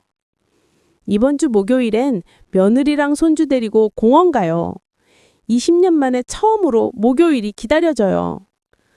도대체 그 모임에서 무슨 일이 있었길래 20년을 다니던 할머니가 나온 걸까요? 지금부터 그 충격적인 실체를 파헤쳐 보겠습니다. 김영자 할머니가 처음 그 모임에 참석했던 날을 기억하고 계셨습니다. 20년 전 새로 이사온 아파트 단지의 부녀회장이 말을 걸어왔습니다. 영자 씨, 우리 시어머니들끼리 매주 목요일에 모여요. 같이 나가실래요? 얼마나 반가웠는지 모릅니다. 낯선 동네에서 아는 사람 하나 없던 차에 또래 시어머니들과 친해질 수 있다니요. 첫 모임날, 강남의 한 고급 레스토랑에 들어섰습니다. 7명의 시어머니들이 모두 단정하고 우아한 차림이었습니다. 어머, 새로 오셨어요? 반가워요. 처음엔 정말 따뜻했습니다. 서로 손주 자랑하고 며느리 이야기하고 건강 정보도 나눴습니다. 이 동네는 병원이 어디가 좋더라? 손주 키우는데 이런 게 도움됐어요. 하는 실용적인 이야기들이었죠. 할머니는 매주 목요일이 기다려졌습니다. 그런데 5년쯤 지나자 미묘한 변화가 시작됐습니다. 우리 며느리가 이번에 승진했어요. 누군가 이렇게 말하면 다른 사람이 바로 받아쳤습니다. 아, 그래요? 우리 며느리는 작년에 이미 부장됐는데. 처음엔 그냥 대화인 줄 알았습니다. 하지만 점점 패턴이 보이기 시작했습니다. 누군가 좋은 소식을 말하면 반드시 누군가는 더 좋은 걸로 덮어버렸습니다. 10년 차가 되자 아예 노골적으로 바뀌었습니다. 저번 주에 며느리가 명품 가방 사줬어요. 여기 봐요. 테이블 위에 명품 가방들이 올라오기 시작했습니다. 샤넬, 에르메스, 루이비통. 마치 전시회 같았습니다. 우리 아들이 이번에 아파트 하나 더 샀어요. 투자용으로요. 손주가 영어 유치원 들어갔어요. 한 달에 200만 원이지만 투자해야죠. 할머니는 그 자리에서 점점 작아졌습니다. 우리 아들은 평범한 중견기업 다니고 며느리는 착하지만 명문대 나온 것도 아니고 손주는 동네 어린이집 다니는데요. 말하고 싶어도 말할 수가 없었습니다. 말하는 순간 비교당할 게 뻔했으니까요. 15년 차쯤 되자 서열이 완전히 정해졌습니다. 1등은 아들이 대형 루펌 변호사인 박순덕 여사였습니다. 모임에서 가장 먼저 말하고 가장 중요한 결정을 내렸습니다. 다음 주엔 조금 더 좋은 레스토랑으로 가요. 제가 예약할게요. 나머지는 그냥 따를 뿐이었습니다. 꼴찌는 할머니였습니다. 아들이 제일 평범하고 며느리 스펙도 제일 낮고 경제력도 제일 약했으니까요. 할머니가 말을 하면 다들 건성으로 들었습니다. 아, 그래요? 그리고 바로 다음 사람이 자기 이야기를 시작했습니다. 모임이 끝나고 집에 오는 길, 할머니는 항상 좌괴감에 빠졌습니다. 내가 뭐가 부족하다고 저렇게 무시당해야 하지? 겉으로는 우아하고 품위 있는 시어머니들의 모임이었습니다. 하지만 속은 치열한 생존 게임이었습니다. 누가 더 잘 사는지, 누가 더 성공한 자식을 뒀는지, 누가 더 좋은 며느리를 얻었는지 매주 목요일은 풍평회였습니다. 할머니는 이렇게 말했습니다. 선생님, 그 자리가 편한 적이 한 번도 없었어요. 그런데도 20년을 다녔어요. 제가 정말 바보였죠. 아닙니다. 할머니는 바보가 아니었습니다. 그냥 나이든 여성들 사이에 숨겨진 무서운 경쟁 구조를 몰랐을 뿐입니다. 그 경쟁이 얼마나 치열한지 지금부터 더 자세히 들여다보겠습니다. 우리 며느리 서울대 나왔어요. 박순덕 여사가 말했습니다. 테이블이 순간 조용해졌습니다. 의대는 아니고 경영학과인데 그래도 서울대니까요. 다른 할머니들의 표정이 미묘하게 굳었습니다. 김영자 할머니는 그 순간을 생생히 기억합니다. 자기 며느리는 지방 사립대 나왔는데 감히 입을 열 수가 없었습니다. 며느리는 단순히 며느리가 아니었습니다. 나의 가치를 증명하는 트로피였습니다. 좋은 며느리를 얻었다는 건 내가 좋은 시어머니라는 증거였습니다. 내 아들이 훌륭하다는 증거였습니다. 내가 자식 교육을 잘했다는 증거였습니다. 그래서 모임 때마다 며느리 품평회가 벌어졌습니다. 우리 며느리는 요리를 정말 잘해요. 제가 가르쳐 줬거든요. 우리 며느리는 효성이 지극해요. 매주 안부 전화해요. 우리 며느리는 살림을 알뜰하게 해요. 시집와서 배운 거죠. 모두 자기 자랑이었습니다. 며느리를 자랑하는 척하지만 사실은 자기 자랑이었습니다. 그런데 며느리만이 아니었습니다. 아들 직장도 경쟁 대상이었습니다. 우리 아들 이번에 또 승진했어요. 이사 됐어요. 우리 아들은 작년 연봉이 1억 넘었대요. 우리 아들 회사가 코스닥 상장했어요. 선주도 빼놓을 수 없었습니다. 우리 선주 영어 유치원 보내요. 한 달에 250만 원이지만 투자죠. 선주가 벌써 영어로 대화해요. 3살인데요. 선주를 미국 조기 유학 보낼 계획이에요. 심지어 집 평수까지 비교 대상이었습니다. 우리 아들 집이 50평이에요. 강남이고요. 우리는 60평인데 한강뷰예요. 할머니는 이 모든 대화를 들으며 숨이 막혔습니다.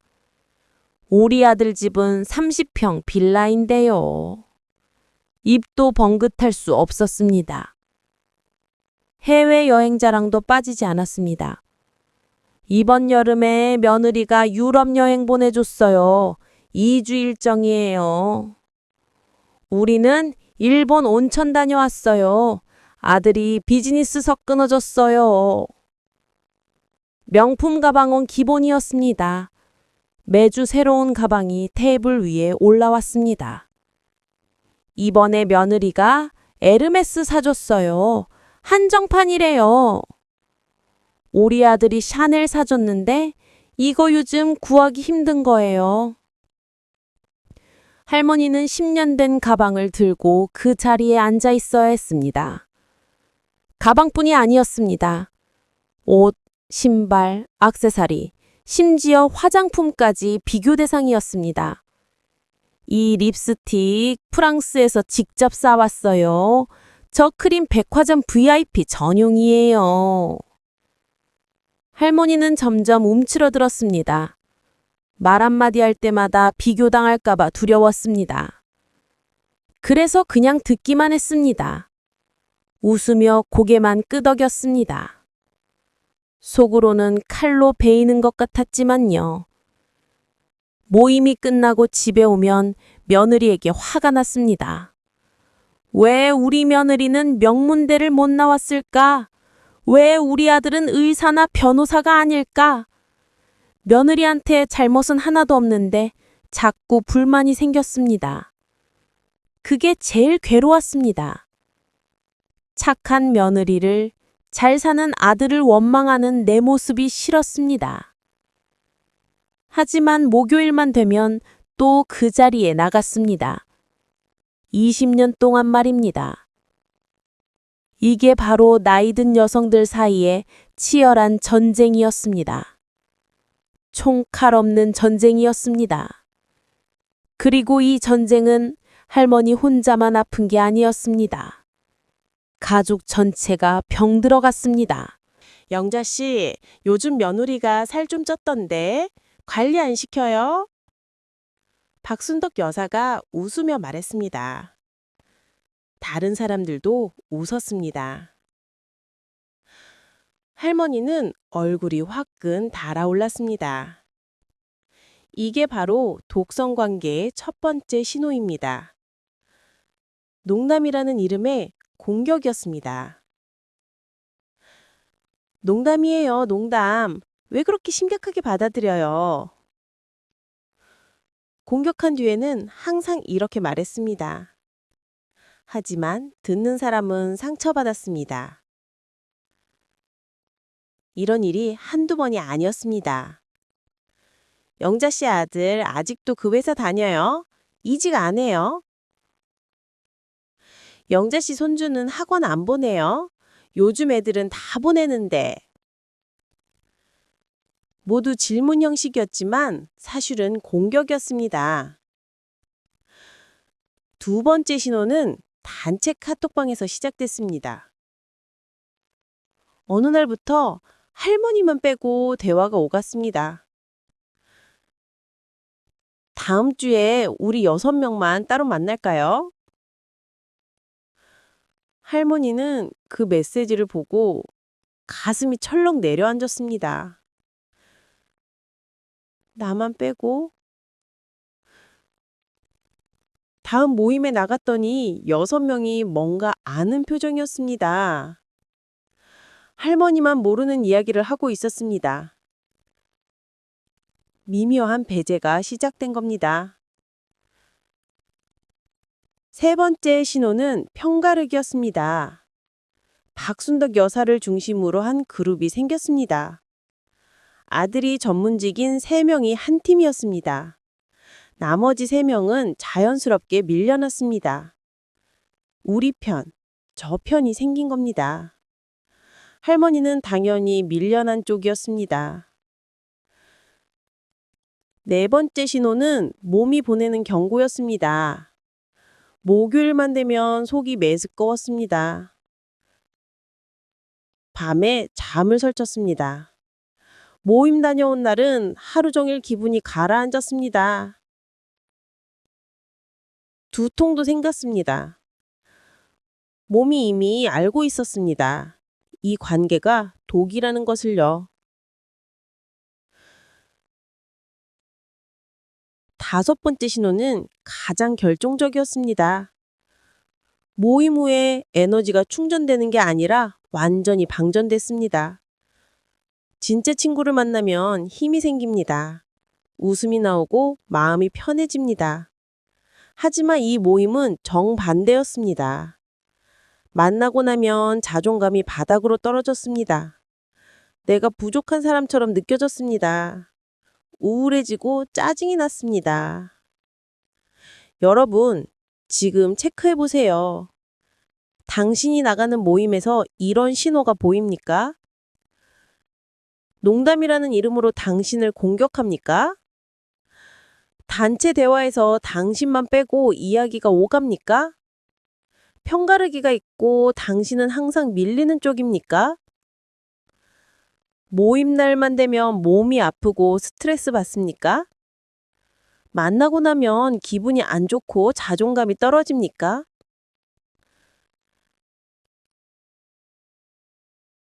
다섯 가지 중 세 가지 이상이면 당신은 지금 독성 관계 안에 있습니다. 그리고 이 독성은 천천히, 확실하게 당신을 잠식합니다. 더 무서운 건 당신 혼자만 아픈 게 아니라는 겁니다. 가족 전체가 함께 무너집니다. 목요일 저녁 할머니는 집에 돌아왔습니다. 며느리가 밝은 목소리로 인사했습니다. 어머니 오셨어요? 저녁 준비했어요. 할머니는 대답 대신 한숨을 쉬었습니다. 며느리를 보니까 오늘 들은 말들이 떠올랐습니다. 우리 며느리는 약사예요. 우리 며느리는 명문대 나왔어요. 할머니는 며느리에게 통명스럽게 말했습니다. 며느리, 요즘 운동 안 해요? 살 좀 빠졌으면 좋겠네. 며느리의 표정이 굳었습니다. 네, 알겠습니다. 며느리는 할머니가 모임 다녀온 날이면 항상 이렇다는 걸 알았습니다. 트집을 잡고 불만을 쏟아내고 비교를 했습니다. 다른 집 며느리는 이러던데 저러던데. 며느리는 말없이 참았습니다. 하지만 속으로는 상처받았습니다. 아들이 집에 돌아왔습니다. 며느리가 조용히 말했습니다. 여보, 어머니가 오늘 또 모임 다녀오셔서. 아들은 한숨을 쉬었습니다.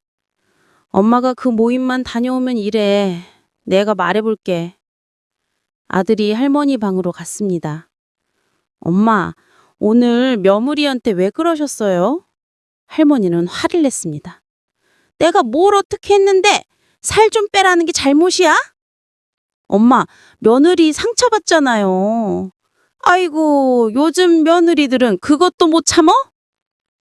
아들은 아무 말도 할 수 없었습니다. 엄마와 아내 사이에서 눈치만 봐야 했습니다. 매주 목요일마다 반복되는 일이었습니다. 손주들도 느꼈습니다. 6살 손주가 며느리에게 물었습니다. 엄마, 할머니 왜 화났어요? 아니야, 할머니 안 화났어. 하지만 아이는 알았습니다. 목요일 저녁이면 집안 분위기가 이상하다는 걸요. 식탁에서도 긴장감이 흘렀습니다. 할머니는 말없이 밥만 먹었습니다. 며느리는 눈치를 보며 반찬을 챙겼습니다. 아들은 조용히 밥을 떠넘겼습니다. 손주들은 말을 걸지 못했습니다.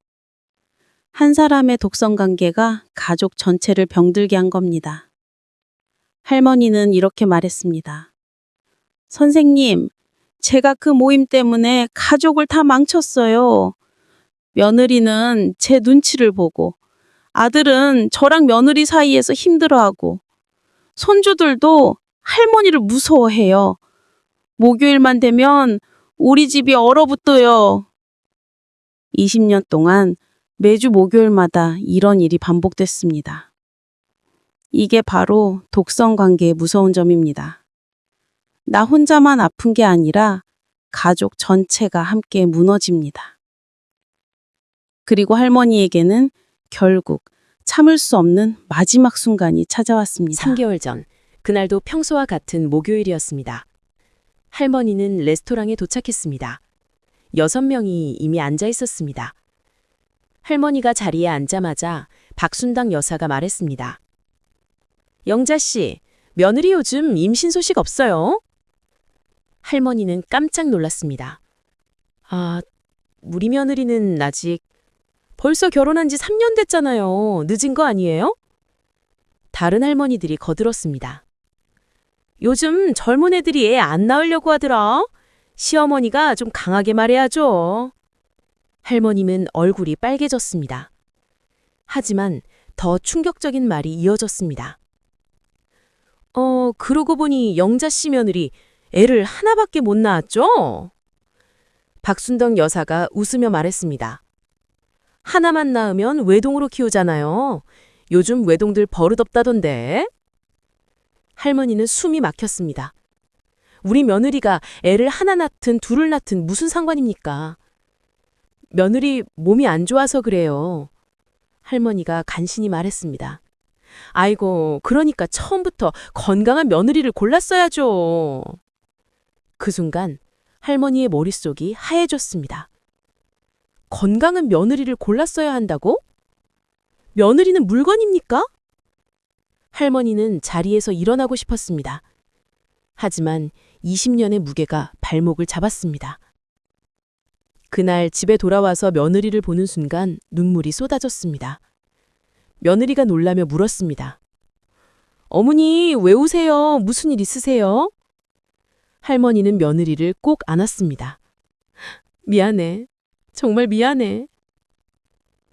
그날 밤 할머니는 잠을 이룰 수 없었습니다. 20년 동안 내가 뭘 한 걸까? 며느리를 물건처럼 평가하는 사람들과 어울렸다니요. 그리고 나도 모르게 며느리를 그렇게 대했다니요. 다음날 할머니는 제게 전화를 했습니다. 선생님, 상담 예약하고 싶어요. 더는 못 참겠어요. 상담실에서 할머니는 모든 걸 털어놨습니다. 20년 동안 저는 뭘 지킨 걸까요? 체면? 전통?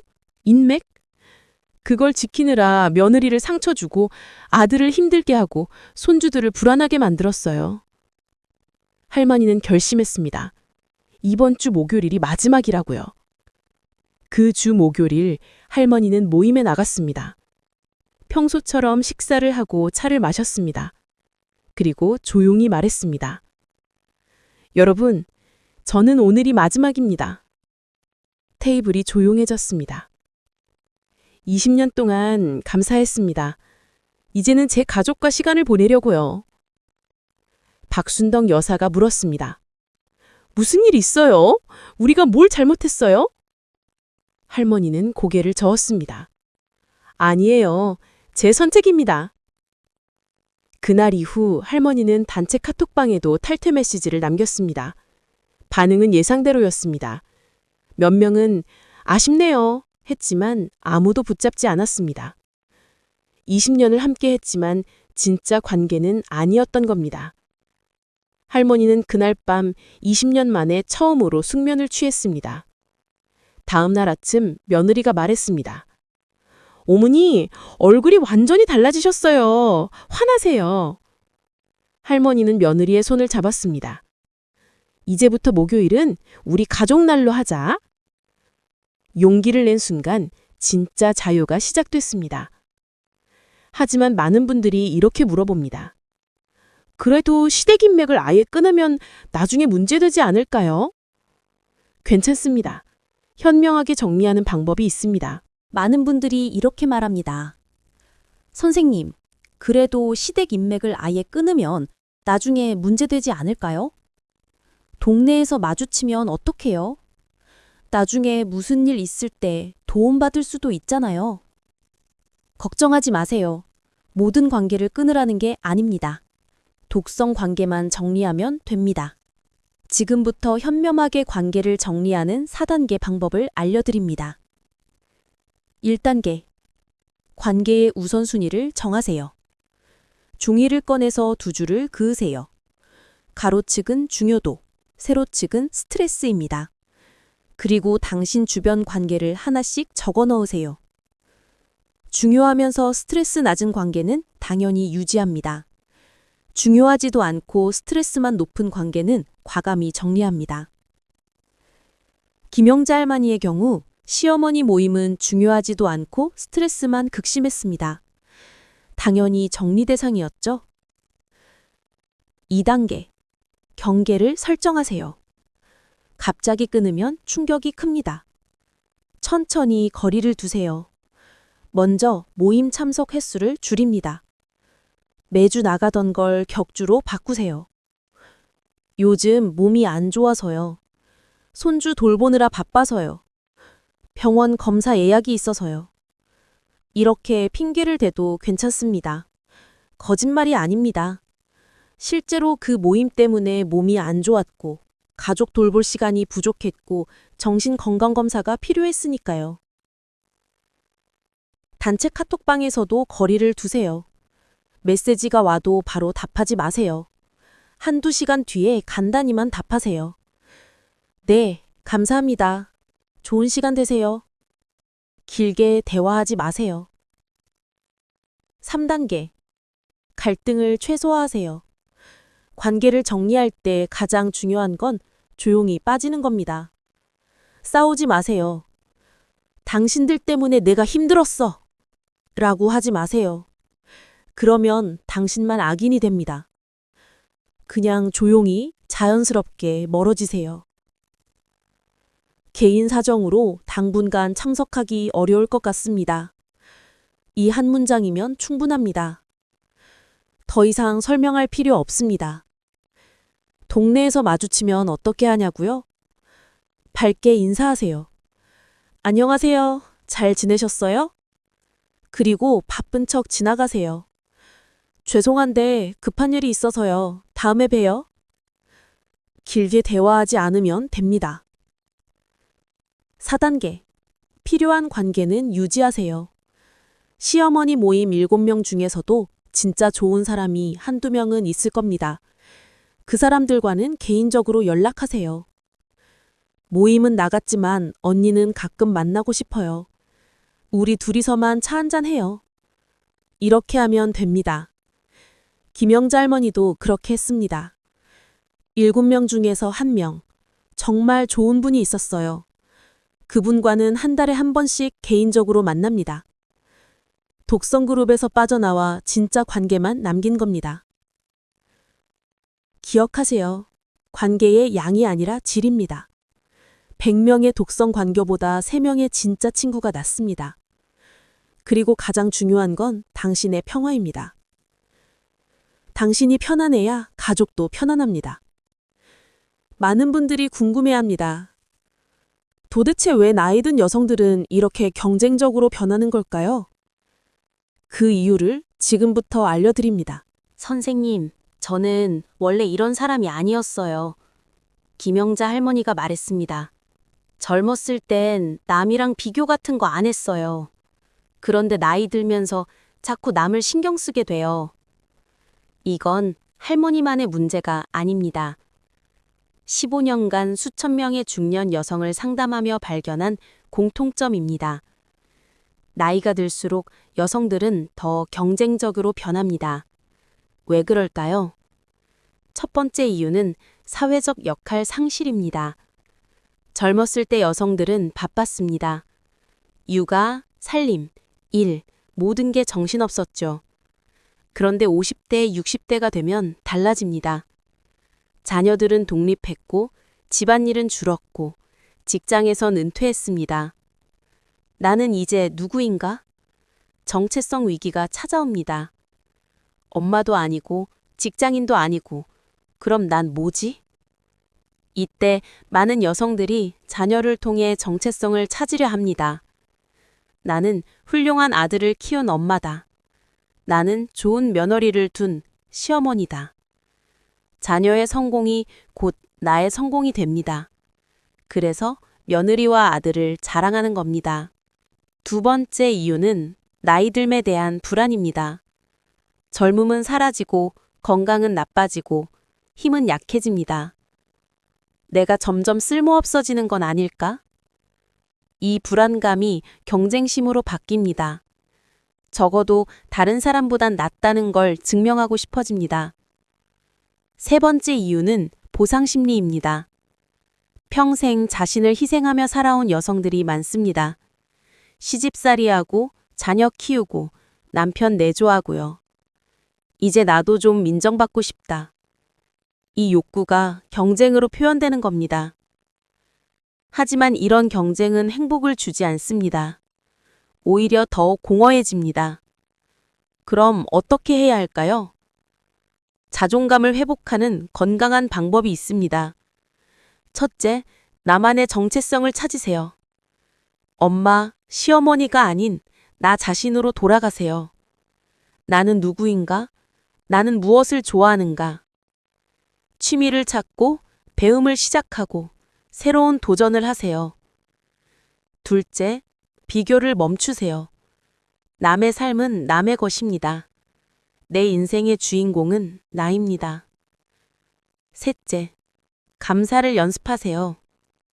없는 것에 집중하지 말고 있는 것에 감사하세요. 이제 진짜 관계를 만들 시간입니다. 경쟁이 아닌 지지를 주는 관계 말입니다. 김영자 할머니는 시어머니 모임을 나온 뒤 한 달 동안 집에만 있었습니다. 선생님, 친구가 없어요. 20년 동안 그 모임만 다녔거든요. 처음엔 외로웠습니다. 목요일만 되면 습관처럼 레스토랑 생각이 났습니다. 하지만 며느리가 제안했습니다. 어머니, 동네 문화센터에서 서예 수업하던데 같이 다녀볼까요? 할머니는 반신반의했습니다. 내 나이에 서예를? 하지만 가보니 달랐습니다. 60대, 70대 할머니들이 모여 조용히 붓을 들고 있었습니다. 아무도 며느리 자랑을 하지 않았습니다. 아무도 명품 가방을 꺼내지 않았습니다. 그냥 서예에 집중했습니다. 수업이 끝나고 차를 마시는 자리에서 한 할머니가 말했습니다. 오늘 제가 쓴 글씨 좀 봐주세요. 이 부분이 잘 안 돼서요. 다른 할머니들이 진심으로 조언했습니다. 여기를 이렇게 해보시면 어떨까요? 저도 그 부분이 어려웠는데 이렇게 하니까 나아지더라고요. 서로 돕고 격려하고 응원했습니다. 비교가 없었습니다. 경쟁이 없었습니다. 그저 함께 성장하는 시간이었습니다. 김영자 할머니는 그날 깨달았습니다. 아, 이게 진짜 우정이었구나. 2달이 지나자 서예반 할머니 셋과 친해졌습니다. 4명은 수업 끝나고 자주 차를 마셨습니다. 대화 주제는 완전히 달랐습니다. 요즘 손목이 좀 아파서 병원 갔더니 관절염이래요. 아이고, 나도 그래요. 찜질하니까 좀 나아지더라고요. 우리 다음 주에 한강 산책 어때요? 날씨도 좋던데. 일상적이고 소소하고 진솔한 이야기들이었습니다. 며느리 이야기를 해도 자랑이 아니라 고민이었습니다. 우리 며느리가 요즘 일이 너무 힘든가 봐요. 제가 뭘 도와줄 수 있을까요? 다른 할머니들이 진심으로 조언했습니다. 반찬 좀 해주시면 어때요? 직장인은 그게 제일 힘들거든요. 서로를 깎아내리지 않고 서로를 세워줬습니다. 할머니는 이렇게 말했습니다. 선생님, 20년 동안 제가 찾던 게 바로 이거였어요. 진짜 친구는 나를 자랑거리로 보지 않고 그냥 나로 봐줘요. 내가 뭘 가졌는지가 아니라 내가 어떤 사람인지를 보더라고요. 건강한 관계의 특징은 명확합니다. 만나고 나면 에너지가 충전되고 웃음이 나오고 마음이 편해지고 다음 만남이 기대됩니다. 이게 진짜 관계입니다. 그리고 이 변화는 할머니의 가족에게도 놀라운 영향을 미쳤습니다. 독성 관계를 정리하고 3개월이 지났습니다. 김영자 할머니의 가족에게 놀라운 변화가 일어났습니다. 어느 날 저녁 며느리가 조심스럽게 말했습니다. 어머니, 요즘 정말 많이 달라지셨어요. 뭐가? 표정이 밝아지셨어요. 예전엔 목요일만 되면 얼굴이 굳어 있었는데. 할머니는 그제야 깨달았습니다. 며느리가 얼마나 많이 눈치를 받는지를요. 미안해. 그동안 너한테 많이 힘들게 했지? 며느리의 눈에 눈물이 맺혔습니다. 아니에요, 어머니. 이제 편하게 이야기할 수 있어서 좋아요. 2사람은 그날 처음으로 진솔한 대화를 나눴습니다. 할머니는 20년간 시어머니 모임에서 받은 스트레스를 모두 털어놨습니다. 며느리는 그동안 참았던 상처들을 조심스럽게 꺼냈습니다. 어머니가 다른 집 며느리랑 저를 비교하실 때 정말 속상했어요. 알아. 이제 안 그럴게. 너는 우리 가족이고 비교 대상이 아니야. 며느리는 할머니의 손을 꼭 잡았습니다. 그날 이후 2사람의 관계는 완전히 달라졌습니다. 며느리는 더 이상 할머니 눈치를 보지 않았습니다. 편하게 농담도 하고 고민도 털어놓았습니다. 할머니도 며느리를 있는 그대로 받아들였습니다. 아들도 변화를 느꼈습니다. 엄마, 요즘 정말 편해 보이세요. 그래? 엄마랑 와이프 사이에서 눈치 안 봐도 되니까 저도 좋아요. 아들의 얼굴에도 여유가 생겼습니다. 손주들의 변화는 더 놀라웠습니다. 예전엔 할머니를 조금 무서워했던 6살 손주가 이제는 할머니에게 달려왔습니다. 할머니, 오늘 유치원에서 이런 일이 있었어요. 할머니는 손주를 무릎에 앉히고 이야기를 들어줬습니다. 마음의 여유가 생기니 손주들이 더 예뻐 보였습니다. 목요일 저녁 식탁의 분위기도 완전히 바뀌었습니다. 예전엔 얼어붙어 있던 식탁이 이제는 웃음소리로 가득했습니다. 어머니, 오늘 서예 수업 어땠어요? 오늘은 이런 글자를 썼는데 선생님이 잘 썼다고 칭찬하시더라. 우와, 저도 나중에 할머니 글씨 보고 싶어요. 가족이 할머니의 일상에 관심을 가졌습니다. 할머니도 가족의 이야기에 귀 기울였습니다. 20년 만에 찾아온 진짜 평화였습니다. 할머니는 이렇게 말했습니다. 선생님, 제 인생에서 가장 잘한 결정이었어요. 20년을 버린 게 아니라 20년의 독을 빼낸 거예요. 이제야 진짜 가족이 된 것 같아요. 독성 관계를 정리하면 이런 일이 일어납니다. 가족이 회복되고 평화가 찾아오고 진짜 행복이 시작됩니다. 그렇다면 이제 중년 이후의 인간관계는 어떻게 가져가야 할까요? 젊었을 땐 친구가 많은 게 자랑이었습니다. 나 친구 진짜 많아. 연락처만 300명이야. 하지만 60대가 되면 달라집니다. 연락처 300명 중에 진짜 친구는 몇 명일까요? 김영자 할머니는 깨달았습니다. 20년 동안 매주 만난 7명보다 한 달에 한 번 만나는 3명이 더 소중해요. 중년 이후 인간관계의 핵심은 양이 아니라 질입니다. 100명의 아는 사람보다 3명의 진짜 친구가 낫습니다. 그럼 진짜 친구는 어떻게 구별할까요? 첫 번째 기준은 에너지입니다. 만나고 나서 기분이 어떤가요? 힘이 생깁니까? 아니면 기운이 빠집니까? 진짜 친구를 만나면 에너지가 충전됩니다. 웃음이 나오고 마음이 가벼워지고 다음 만남이 기대됩니다. 두 번째 기준은 진정성입니다. 그 사람 앞에서 나는 진짜 나일 수 있습니까? 과장하지 않아도 꾸미지 않아도 있는 그대로 편합니까? 진짜 친구 앞에서는 약한 모습도 보여줄 수 있습니다. 요즘 힘들어 라고 말할 수 있습니다. 세 번째 기준은 상호 성장입니다. 그 관계가 나를 더 나은 사람으로 만들어줍니까? 아니면 나를 작게 만듭니까? 진짜 친구는 서로를 성장시킵니다. 새로운 걸 배우게 하고 다른 시각을 열어주고 용기를 북돋아줍니다. 네 번째 기준은 균형입니다. 한쪽만 주고 한쪽만 받는 관계는 오래가지 못합니다. 진짜 관계는 균형이 잡혀 있습니다. 때로는 내가 듣고 때로는 상대가 듣습니다. 때로는 내가 돕고 때로는 상대가 돕습니다. 이제 당신의 인간관계를 점검해 보세요. 지금 주변에 있는 사람들은 어떤가요?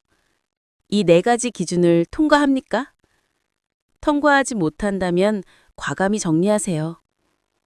나이가 들수록 시간은 더 소중해집니다. 에너지도 한정적입니다. 그 소중한 시간과 에너지를 독성 관계에 쓸 이유가 없습니다. 대신 진짜 관계에 투자하세요. 3명의 진짜 친구면 충분합니다. 아니, 1명만 있어도 충분합니다. 김영자 할머니는 이제 서예반 친구 3명과 깊은 우정을 나눕니다. 옛날 시어머니 모임 7명보다 훨씬 행복합니다. 선생님, 이제 알겠어요. 관계는 숫자가 아니라 깊이예요. 맞습니다. 60대 이후는 관계를 줄이되 깊이를 더해야 하는 시기입니다. 그리고 그 관계 중 가장 중요한 게 바로 가족입니다. 특히 시어머니로서 어떻게 사는 게 현명한지 지금부터 말씀드리겠습니다. 김영자 할머니는 독성 모임을 정리한 후 스스로에게 물었습니다. 나는 어떤 시어머니가 되고 싶은가? 그리고 깨달았습니다. 좋은 시어머니는 비교하지 않는 시어머니라는 것을요. 지금부터 현명한 시어머니로 사는 3가지 원칙을 말씀드립니다. 첫 번째 원칙. 며느리는 비교 대상이 아닌 가족입니다. 많은 시어머니들이 이 함정에 빠집니다. 다른 집 며느리는 의사인데 우리 며느리는 이 순간 며느리는 가족이 아니라 경쟁 상대가 됩니다. 김영자 할머니는 이제 다릅니다. 며느리가 다른 사람과 비교되는 순간 의식적으로 생각을 멈춥니다. 아니야, 우리 며느리는 우리 며느리야. 다른 사람이랑 비교할 필요 없어. 며느리에게도 직접 말했습니다. 너는 우리 가족이야. 네가 무슨 학교 나왔든 무슨 일 하든 그건 중요하지 않아. 며느리는 그 말에 눈물을 흘렸습니다. 시집 온 지 10년 만에 처음 듣는 말이었으니까요. 두 번째 원칙.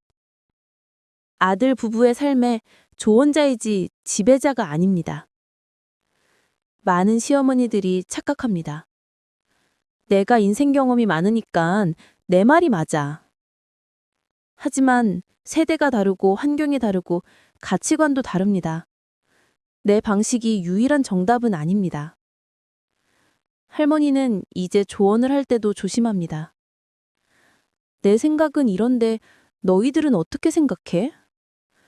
물어봐서 미안한데 요즘 육아는 어떻게 하는 게 좋대? 지시가 아니라 질문입니다. 강요가 아니라 존중입니다. 며느리는 이런 할머니의 태도에 오히려 먼저 물어옵니다. 어머니, 이런 상황에선 어떻게 하는 게 좋을까요? 존중받으니 존중하게 되는 겁니다. 세 번째 원칙. 손주 양육은 돕되 간섭하지 않습니다. 손주는 귀엽습니다. 그래서 자꾸 간섭하고 싶어집니다. 그렇게 입히면 감기 걸려. 그런 음식 주면 안 돼. 요즘은 이렇게 키워야 해. 하지만 손주의 부모는 며느리와 아들입니다. 할머니가 아닙니다. 할머니는 이제 손주를 돌봐줄 겨도 먼저 묻습니다. 손주 간식 뭐 주면 돼? 외출할 땐 뭘 챙겨야 해?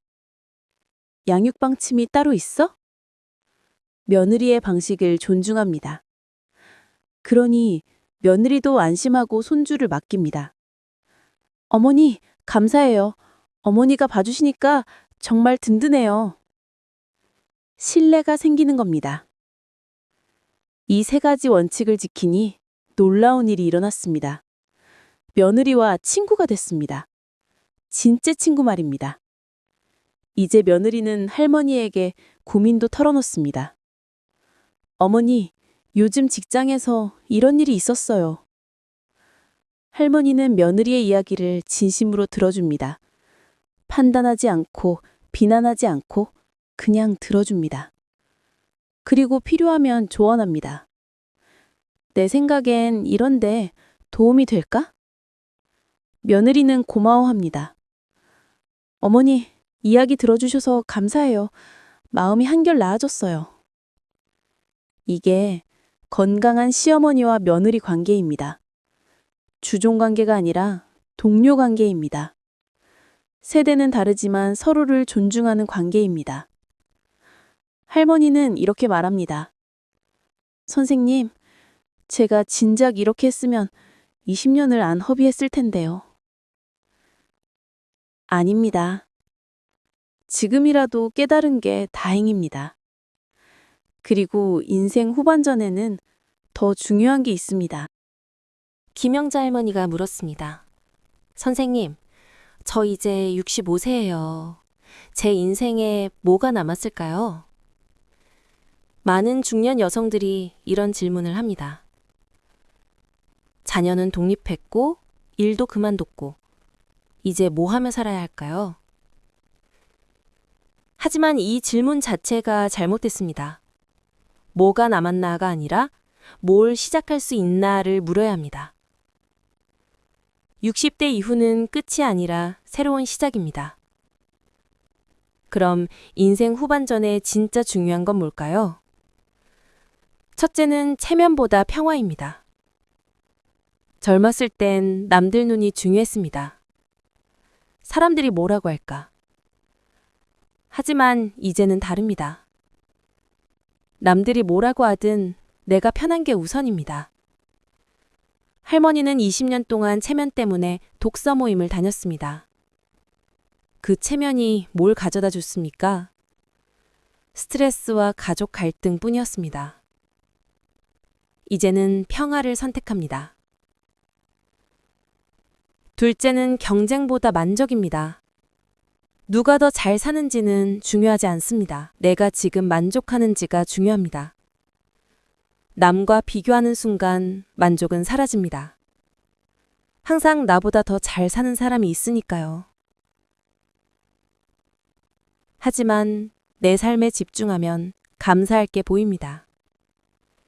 건강한 몸, 따뜻한 가족, 소소한 일상의 행복들이요. 셋째는 증명이 아닌 향유입니다. 젊었을 땐 증명해야 했습니다. 나는 이런 사람이야. 나는 이걸 가졌어. 하지만 60대 이후는 다릅니다. 이제는 증명할 필요가 없습니다. 그냥 누리면 됩니다. 오늘 햇살이 따뜻한 것, 손주가 웃는 것, 며느리와 나눈 대화가 편한 것. 이런 순간들을 온전히 느끼면 됩니다. 넷째는 남들에게 보여주는 삶에서 나를 위한 삶으로입니다.